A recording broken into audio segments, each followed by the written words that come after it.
So what we're going to work on today, we're going to kind of clean things up. We've done moles and we've worked on moles, but I want to clean things up relative to the chapter that introduces moles. Now, as I just said before in my wonderful introduction, was that a wonderful introduction or what? Yeah, it was. They're shaking their head, yeah. Okay.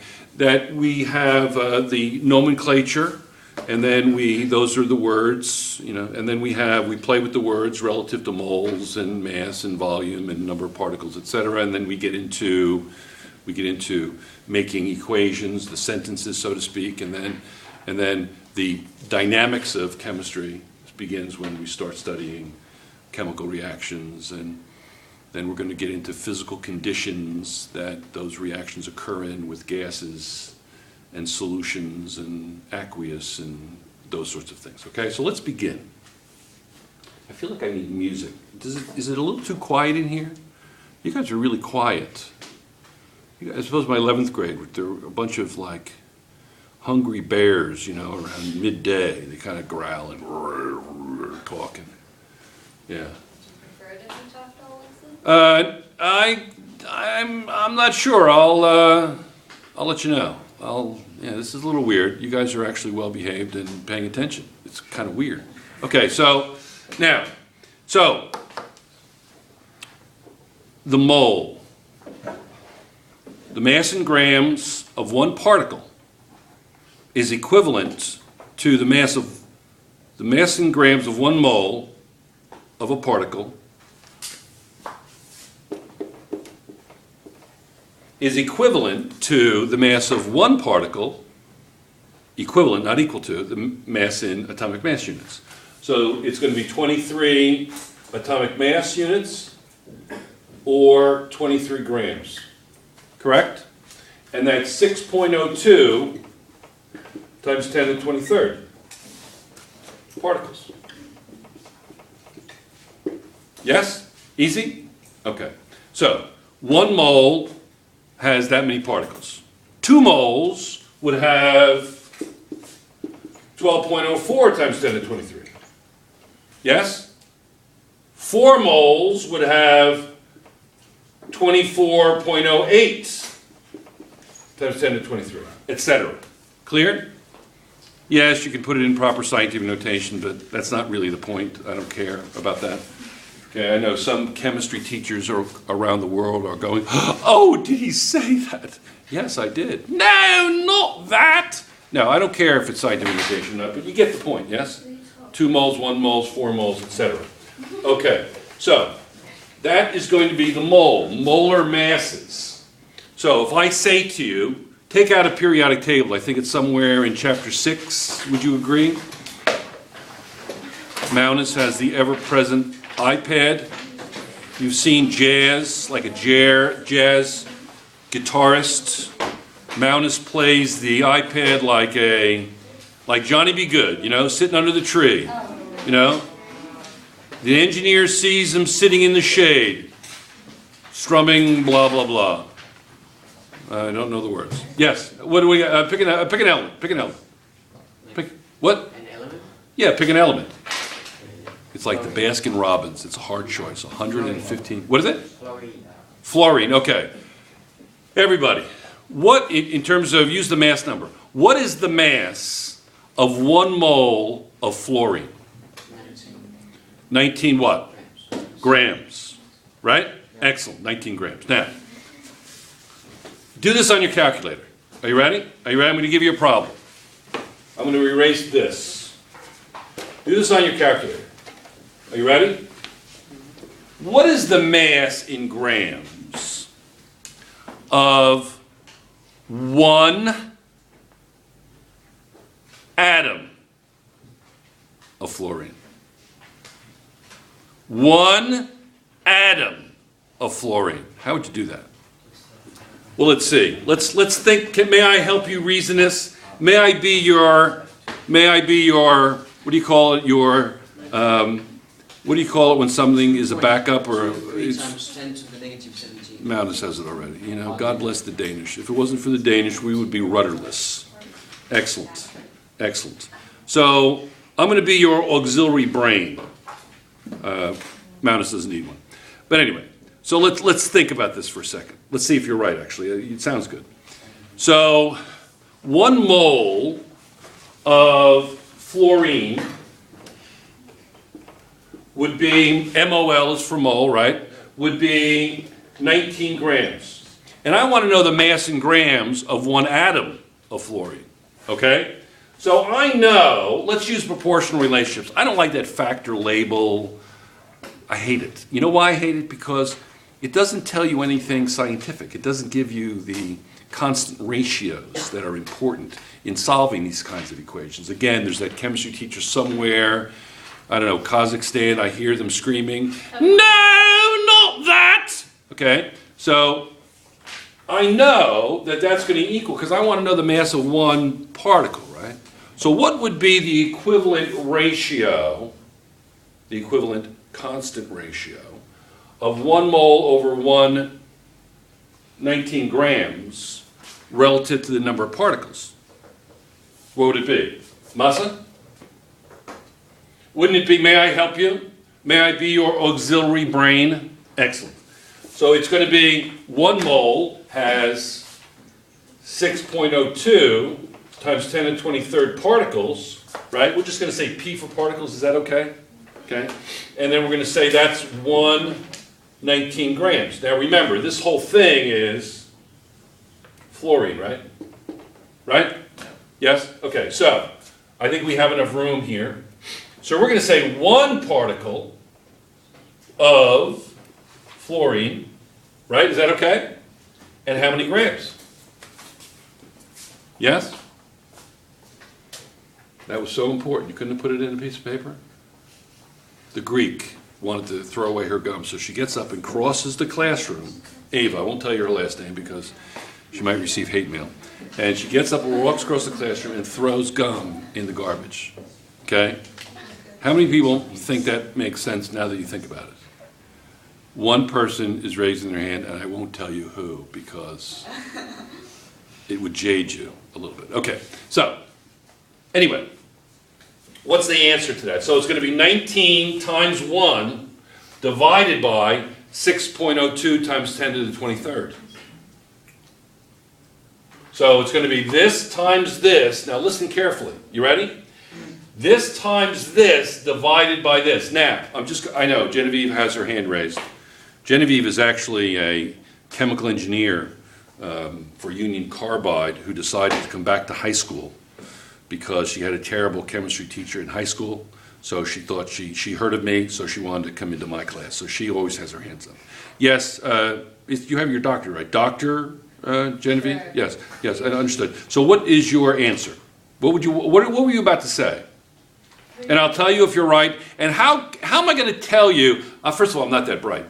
But how am I going to judge whether or not she's in the right ballpark? Yeah, give me your answer, and I'll let you know. Yeah, go ahead.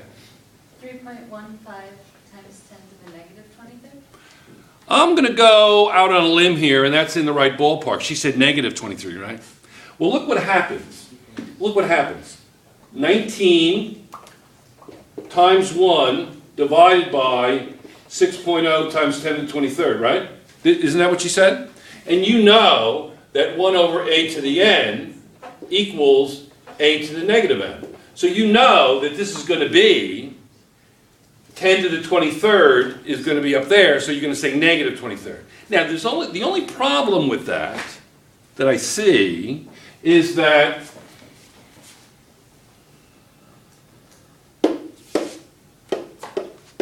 $19 times 1, right, divided by this, right? So 19 divided by 6 is what? It's going to be like 6-ish, right? Right? Yes or no? Right? Yes or no? I'm asking you. Can't you break this up? Can't you break, may I get rid of this? But can't you break this up as 19 over 6.02 times 10 to the negative 23rd? Can't you break it up that way? All I'm trying to do is, you know what? I really don't care what the answer is. I don't care. I just need to know, before you actually crunch out the answer, don't you want to know if you're like in the ballpark working with these kind of numbers? Can you imagine? You know, can you imagine getting paid when you only should be getting paid 6.02 times 10 to the negative 23rd, and you get paid 6.02 times 10 to the 23rd? I don't even think there's that much money in the world. That's a lot of money. Do you know, this is a true story. This is a true story. Are you ready? I'm going to give you the punchline. Are you ready? This is unbelievable. Unbelievable. There was a college in Pennsylvania, I think it was, that did a measurement study that said if an atom was the size of a green pea, okay, and if you took the atoms in your body, which is about 10 to the 27th ish, right? 10 to the 27th, right? So you're kind of in the ballpark, but it's a lot more than that, but let's say 10 to the 27th, right? You would have enough green peas. Now, there's no mountains, there's no oceans, okay? If you grew an atom to the size of a green pea, you would have enough green peas to cover approximately 250,000 Earth-like planets, 4 feet deep, completely. Amazing. Yeah? So is there a big difference between 10 to the negative 23rd and 10 to the positive 23rd? So it's important that you're able to make an estimation. So I'm going to estimate that this is going to be, you see that's about 3-ish, right? The point is it has a magnitude of 0, right? Yes? Let's just say that equals 6-ish, right? So it'd be 6 times 10 to the 0, right? Right? 6 is the same thing as 6 times 10 to the 0, yes? So 6 times 10 to the 0 times 6 times 10 to the negative 23rd is 0 plus a negative 23rd, right? Isn't it? Isn't that what that equals? Isn't this going to be, what is 19 divided by 6.02? 3.2. 3.15. So 3.2 is good? Right? Isn't that true? And I know that a to the n times a to the m is a to the n plus m. So I know that that's going to be in the range of 23, right? Now what did you say? 3.16 times 10 to the negative. She rounded it to 3 significant figures, which is okay. We're not going to talk about significant figures. Oh, that person in Kazakh said, no, they've got to. I'm not, okay? So she was right, wasn't she? She was right. First glance, you think, well, maybe a 19, I don't know, you know. Are you multiplying 19 times 6? Then that would have a magnitude of 1. I'm not sure. But it actually turns out that she's right if you just look at it. 19 divided by 6 is about 3, right? Or 3 times 10 to the 0, right?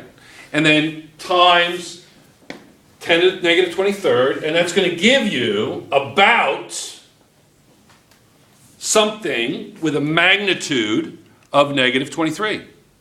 Yes? Raina? Are you with me? She's from New Zealand. Excellent country. Excellent. She's very serious today. Why are you so serious? She's just not sure. Excellent. Okay, do you get it? Does everybody get it? Ellen, you with me? You sure? Okay. So, now, that is simply what I did right there was I did something with mole and particle. We looked at mole. We looked at mole particle. If you're going to do mass, volume, mole, particle, what are you going to have to know how to do? You're going to have to know how to do this, right? Correct? So anytime you're talking about particle, you've got to go through a mole. You see that? You got to go through a mole. So this is something the book gives. This is like a shorthand version of what the book does. It's in chapter 10. You have the mole here, and then you can go from the mole to the particle, okay? Now look at this. You can go mole to volume, correct? Or you can go mole to mass. Now, so what is this missing right here?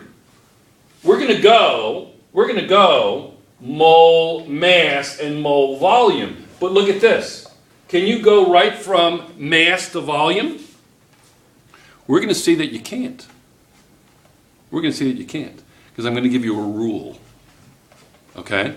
So you can go from mass to mole and volume to mole, but it's going to be difficult to go from mass to volume.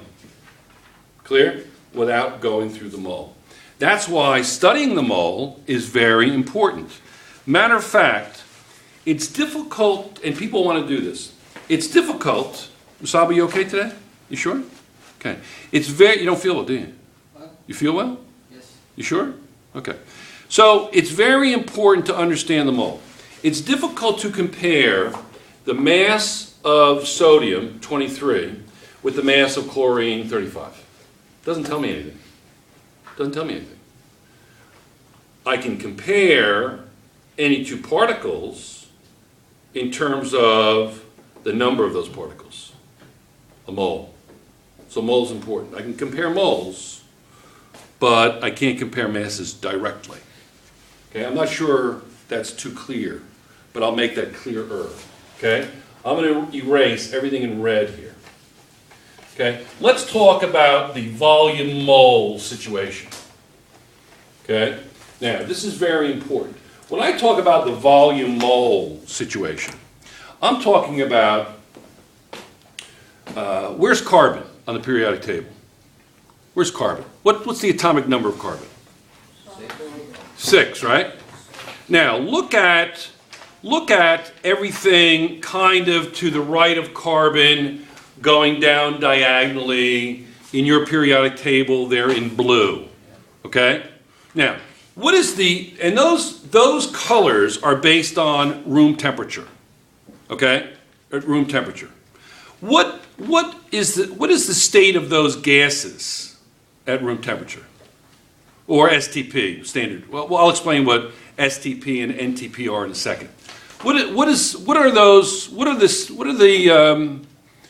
the colors? What do they mean? What do they mean? And is it room temperature or another temperature or what? What is it? Yes, Genevieve. It's a solid, liquid, or gas. Whether they're solid, liquid, or gas, that's what the colors mean, right? Generally, okay. So which elements are generally gases at or about room temperature? Yes, Genevieve. Nitrogen, oxygen, fluorine. Nitrogen, oxygen, what else? Chlorine, Fluorine. fluorine, Neon. neon, good. Helium. Helium, Argon. good. Argon, krypton, xenon, radon. What else? Hydrogen, good. Anything else? Bromine, if you warm it up a little bit, right? What does iodine do at room temperature? It sublimes, okay? Sublime means goes from a solid to a gas, okay? So it could be a gas, yeah? This is what's important. This is what's important, and this is the only thing that's important. The noble gases are gases. That's why they're called the noble gases. Okay. Now, the noble gases are, in the gaseous state, are what you call monoatomic. These are monoatomic. Yes? Yes? The rest of the elements, nitrogen, oxygen, chlorine, fluorine, hydrogen, bromine, okay, and iodine, when they're gases, especially these two, when they're gases, not a liquid, these can be liquids, but when they're gases, they're diatomic. That's important. Diego, do you get that? How do you say diatomic in Spanish? Diatómico. Diatomico. God, that That's what I sounds... think it is. What is it? Diatomico. Okay, diatomico. Muy bien. Okay. How do you say it in another language? How do you say it in Arabic? Okay. We don't have an answer in Arabic? Okay, we have 1, 2, 3. Polish. Polish? Kinga? No idea? Okay, that's all right. That's why you're here. You're studying chemistry, but in English, so it's a little bit difficult. Greek? Do we have a Greek way of saying it? You want to guess? Diatomico. Diatomico? Okay, Spanish. Okay, it's a Romance language. Anybody else have a language? Korean? Do we have a Korean word for that? Diatomic? Ellen? Yes. Iwanta. What is it? Iwanta. What is it? Say it. Iwanta. Diwanta? No. Iwanta. Iwanta. Iwanta. Is that right? Ta. Ta. Iwanta. J-A. Iwanta. Iwanta. Is that right? J. That's close enough? Iwancha. Iwancha. Okay. All right, Edward, what do you think of that? Is that all right? I don't know. All right, Edward doesn't know. Okay. Okay. So, so diatomic, those elements are diatomic. If you look at your periodic table, those are the non-noble gases. Noble gases are monatomic. Now, this is what's significant. Are you ready? This is really cool. Okay, now, if I have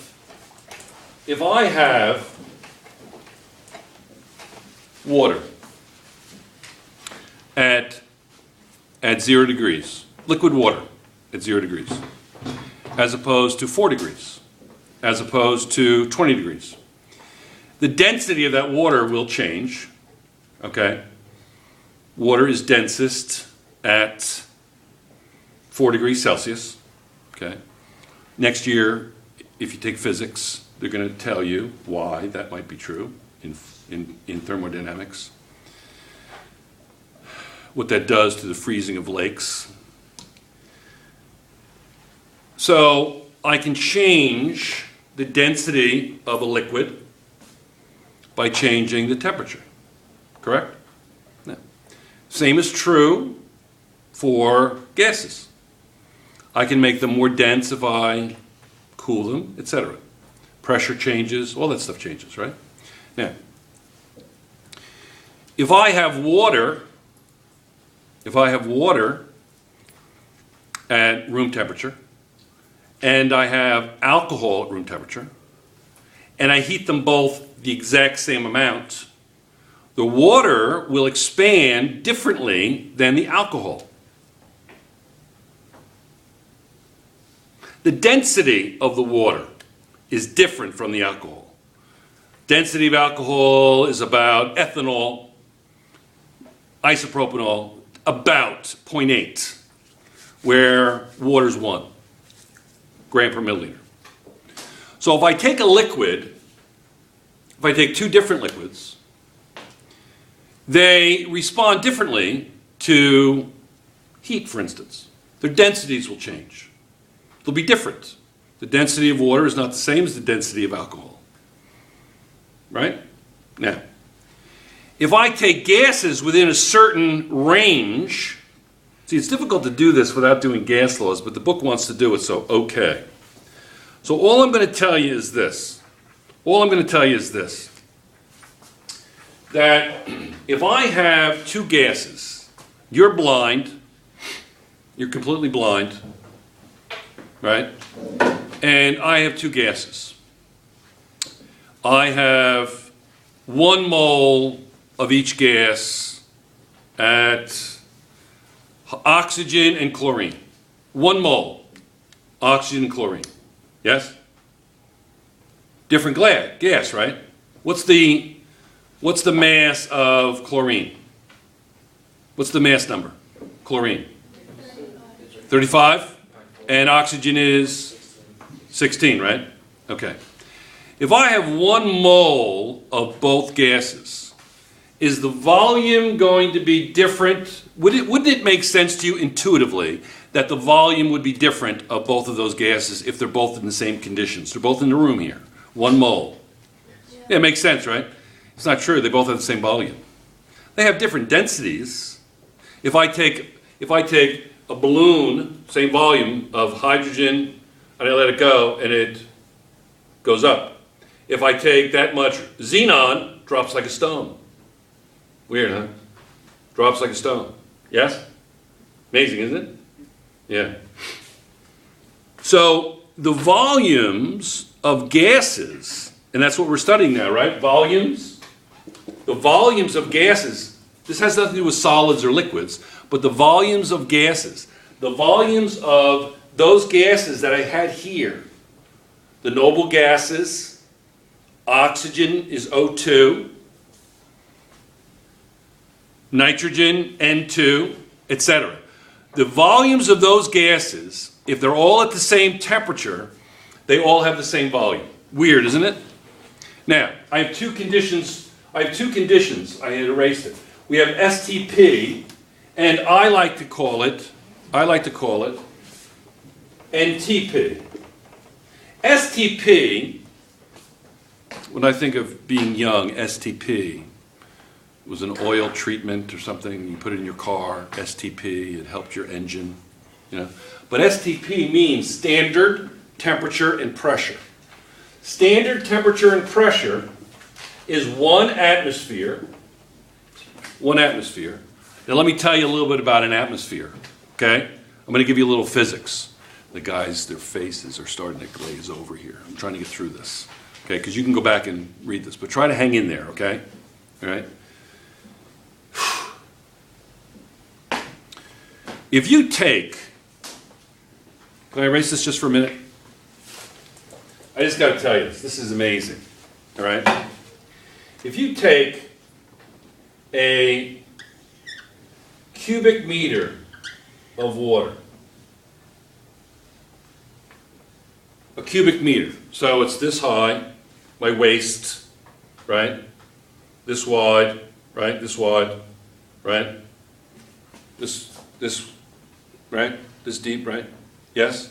So this, right?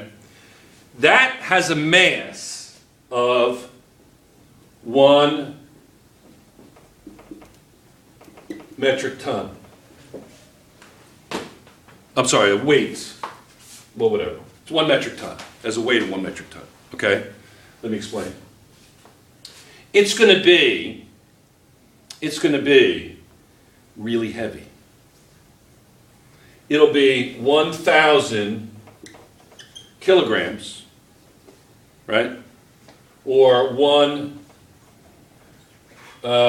million grams, 2.2 pounds, right, per kilogram. It's going to be 2,200 pounds. It's really heavy, right, at 1 box, correct? Yes? Matter of fact, the density in physics, this is what we call the density. If you're going to say the density of water as a standard unit of measure is actually 1,000 kilograms per 1 cubic meter. We use in here 1 gram per milliliter. That's what we use, 1 gram per milliliter or 1 gram per cubic centimeter, right? So do you understand that that box is really heavy? Do you get that? Now this is a pretty good estimation. You ready? Okay. So can you imagine that box being on top of you? Would it crush you? Pretty close. Now imagine 10 of those boxes on top of each other. Would that be really heavy? Are you sure? So are you trying to tell me that the pressure created by those 10 boxes, if you're under them, would be extreme? Would you suggest, therefore, Professor Mark, that it would be so extreme that it might crush your bones into dust? Yes. He says yes. Okay. Well, let me tell you something very interesting.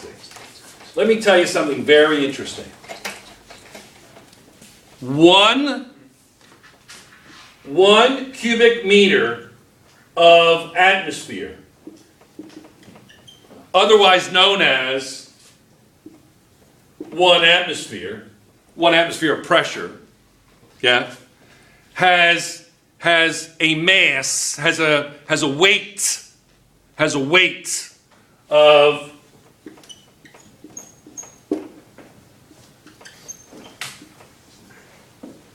22,000 pounds. Right now,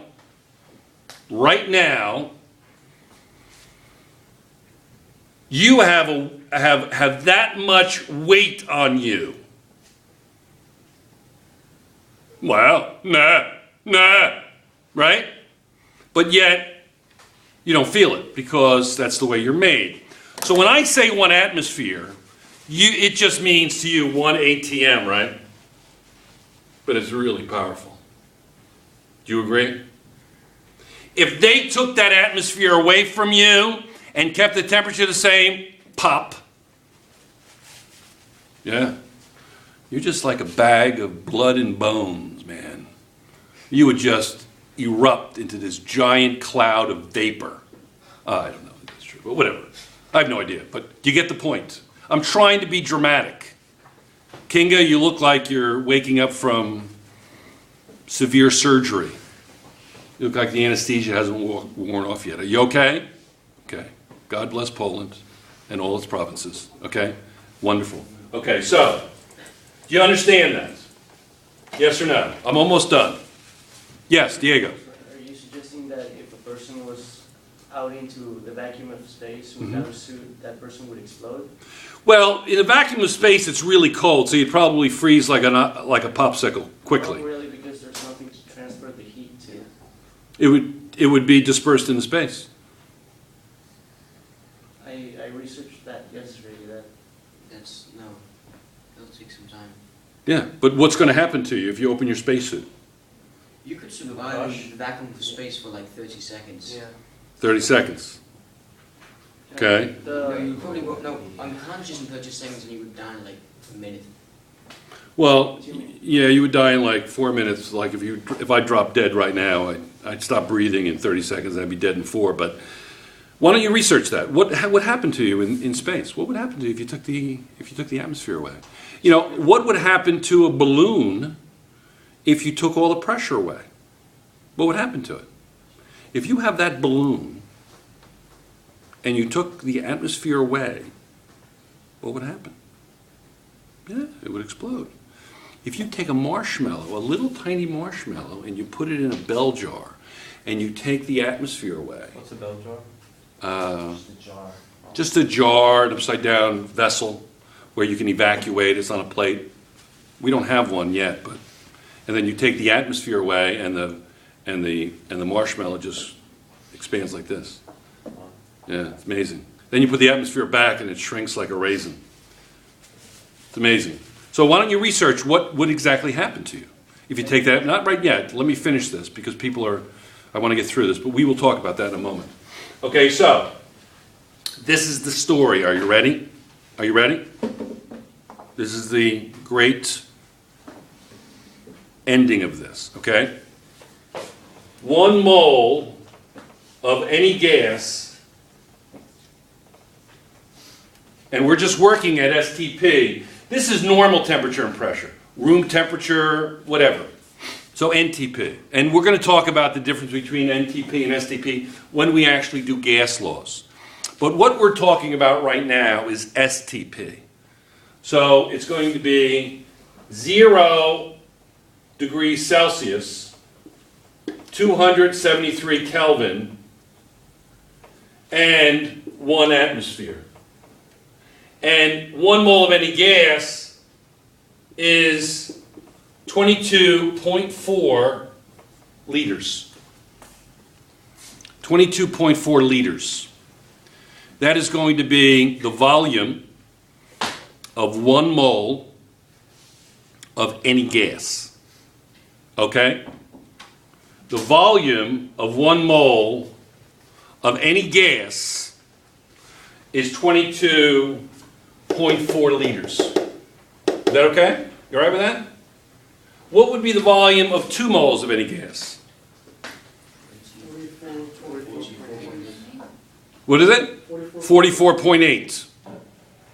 Okay? Yes? I'm going to quit right now because this is a little overwhelming. How many people think that you're a little overwhelmed? Okay, you're a little overwhelmed. Okay? They're so overwhelmed they're not even raising their hand. But they're a little overwhelmed. Okay, so I'll come back. I'll do a part 2. Let me just let me just review for 30 seconds to 60 seconds what we did, okay? What we did, we looked at the mole and molar mass, yes? Then we looked at the relationship between molar mass and the number of particles, correct? Then we looked at the relationship between a mole and volume. A mole and volume at STP is very simple. I have 2 moles, 22.4. I have 1 mole, I'm sorry, I have 2 moles, 44.8. 2 moles. 1 mole, 22.4. What would 5 moles be? 5 moles of gas.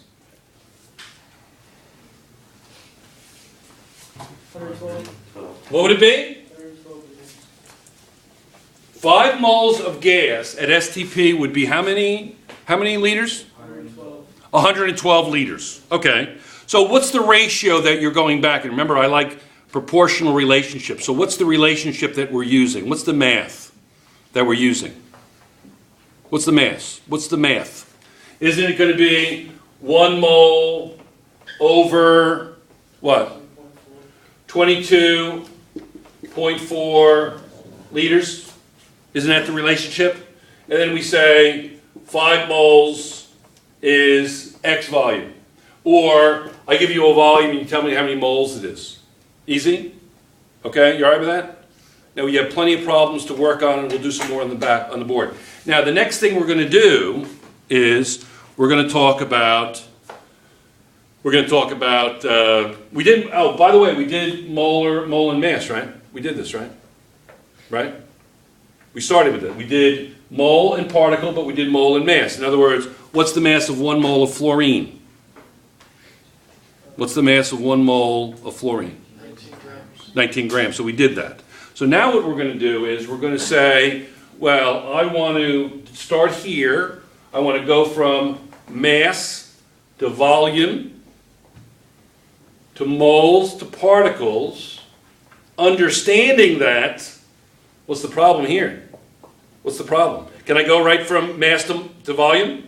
No, you can't. Students see, books say mass volume calculation, don't they? They say mass volume calculation, volume mass calculation. But what's missing?